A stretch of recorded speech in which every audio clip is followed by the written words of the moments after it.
to the Photo Diaries podcast. I'm your host, Grace Costa, a commercial photographer of over 2 decades, a photo-based artist, and a photography mentor.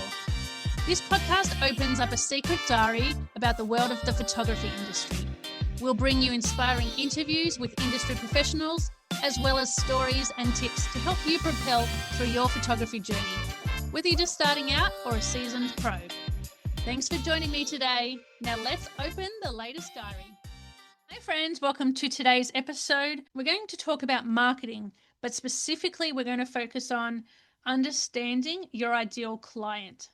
Now, the reason we want to focus and find out on who our ideal client is, our dream client we want to work with, is so that we speak directly to them so that they hear us and they feel like we understand them.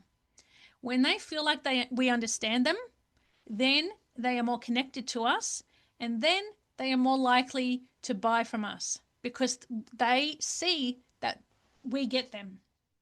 We get where they're at. We get their problems. We understand how they feel. That is the value of having an ideal client. If you don't do the work on your ideal client and you just feel like you want to be a photographer for just anybody that comes across you, when you do your marketing, it's really hard to market to everybody when you don't have a specific person in mind because your messaging becomes fluffy, it becomes unfocused. Nobody feels like you're speaking directly to them because when you're marketing to everybody, you're actually speaking to nobody, and then it's harder to convert. So when we talk about your ideal client, we're thinking about the person who you dream of working with. Right now, that could be a client you have already served in the past, or it could be a few clients you can think of. Let's just pick one of them for now. Pick out that person, that male, female, or that couple, and think about why they were your ideal client. Maybe they paid on time. Maybe they didn't question your prices. Maybe they got your forms back in record time. Maybe they were really friendly and warm. Maybe they just value photography and expense was nothing to them. Maybe they've got cool cats or dogs that, you just love. You like helped you connect with them. Whatever it is, think about these types of things. We're going to use these little elements in our marketing. So we're going to work out demographics, age, gender, specifics like that. We're going to work out what is the problem that they have that they need solved. So let's focus on branding photography. A branding photography client, their problem could be they've got outdated or inconsistent images on their website and through their social media. So they need a solution to that problem. They need new headshots so that they feel more consistent, so that their brand looks more professional, so that they feel up to date, so that they feel confident when they share their website with a client because they know the images are up to date and they're not going to be ashamed of the fact that they look 10 years younger with different hair and now they wear glasses. So that is a problem for them. They're looking to solve that problem through hiring a branding photographer. If you are a branding photographer who is speaking to that client, do you have outdated images on your website? Do you shy away from sharing your website link with potential clients for fear of embarrassment because you don't look like you do on your current profile picture? They're the types of conversations you're going to have in your marketing so that your ideal client hears you and knows that you're speaking directly to them. Then they feel like you understand them, and then they might possibly go, right, she gets me, I'm going to dig deeper and see what it looks like to work with her. If you're a family photographer, the problem I had recently is my daughter turned 4, and every year I want to do family portraits around the time of her birthday. This time I wanted to do mum and bub style photos. So my husband wasn't invited and he was happy about that. But we did a theme, And I was looking for a photographer. And of course, I know many photographers here in Canberra, but I was looking for somebody specifically good with children, somebody that I knew I could bring my idea to, who would take it seriously and flesh it out for me and bring my dream to life. And this specific photographer did that. She was great with kids, she was great with my daughter. And I gave her my theme, which was a painting theme for us to set up a painting studio outside. She brought it to life. She, took on board the inspiration pictures. We picked out matching overalls and white t-shirts, and we picked out the paints and found a great location. She was the perfect solution to my problem. And so your client is looking for a solution to their problem. You need to put yourself out there to show them that here you are. Here I am. I'm here to solve your problem. Then we need to decide, all right, what does this client need to hear from me to feel safe to buy from me? That's a really big question. And then we want to dive into what else do they need to know to feel safe to work with me? So, what do they need to hear to feel safe? But then, what else? What else could come into the picture to help them understand? Is it they need to hear that you're qualified? Do they need to hear that you've worked with 1,000 other wedding couples? Do they need to hear that you understand business and you are the right branding photographer for them?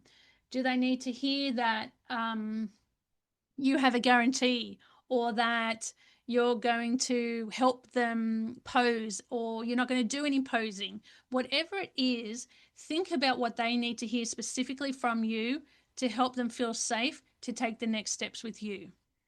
Even though you are speaking directly to a client, it doesn't mean they're necessarily going to buy from you. It does mean, however, that they are willing to take the next step to find out more.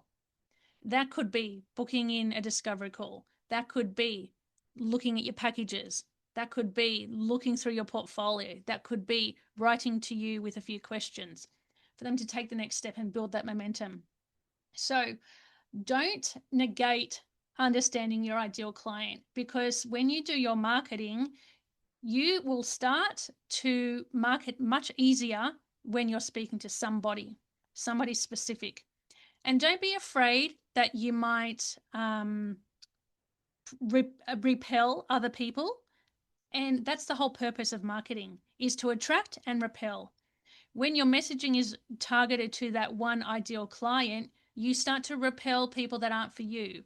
And that's the right thing to do. You want to repel people who aren't willing to, be aligned with your values, or pay your pricing, or do things the way you naturally do it. If that's not a right fit, that's the whole point of marketing. And another thing we need to discover with your ideal client is thinking about their values. Even if you are imagining this ideal client and you haven't actually worked with somebody like this, we need to come up with their values. We need to imagine what their values are. So if I was my family photographer's ideal client, my value that they need to know is I value high quality. I value high quality imagery, and I'm prepared to pay money for that. So my photographer, when she targets me in her messaging, she will mention things like, are you a mum who values quality photography for lifelong memories to capture your family moments? Here is my offer. That type of thing. And don't be afraid that we are trying to target one particular person. It is actually a strategy that is proven to work. I've seen it myself with the clients I've worked with.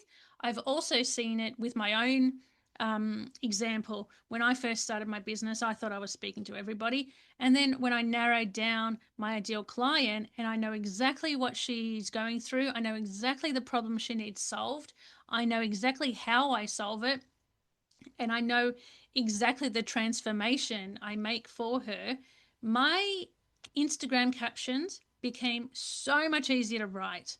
I just knew instantly, because I had her in the back of my mind. I was thinking about her, I was thinking about the things she needs to feel safe, needs to hear to feel safe. I was thinking about the things she needs to know. I was thinking about the things that are going through her head, and everything became more clear. My website copy came out easier, as well as the things I was writing on social media. It also helps you write blog posts because you're targeting that particular client. You need to know what they're searching in Google for you to create blog posts targeting her or him or them. So I encourage you to start to think about and focus on who that ideal client is for you specifically. And if you want support around this, we can work on this in private mentoring. I've helped many photographers focus on their positioning and their ideal client, and it actually has transformed their business and made their marketing so much more simple, like I've mentioned to you. So, as far as marketing is concerned, I have an amazing workshop coming up on the 3rd of October. I want you to join it. It's only $99. It's a 1.5 hour class.